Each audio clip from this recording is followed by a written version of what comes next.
Vaccination نہ کرنے والوں پر نئی پابندیاں عائد 30 سپٹمبر تک ویکسین نہ لگوانے والوں کے لیے ہوائی سفر پر پابندی، جبکہ 31 اگست کے بعد سکول وین ڈرائیورز کے لیے بھی ڈوزز لگانا لازمی قرار۔ طلبہ کو 15 اکتوبر تک دونوں ڈوزز لگوانے کی ہدایات جاری کی گئی۔ ٹرانسپورٹ میں سفر کرنے پر بھی پابندی عائد، جبکہ تعلیمی اداروں میں 89% اساتذہ اور عملے کی ویکسینیشن ہو چکی ہے۔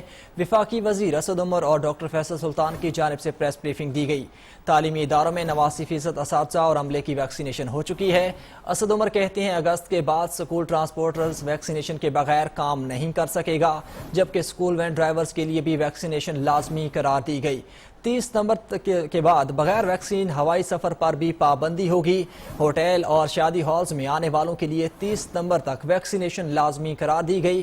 اسد عمر نے مزید کہا کہ 15 اکتوبر کے بعد موٹر وے پر سفر کے لیے ویکسینیشن بھی لازمی ہے، جبکہ 15 اکتوبر کے بعد بغیر ویکسینیشن پبلک ٹرانسپورٹ میں سفر کی اجازت نہیں ہوگی۔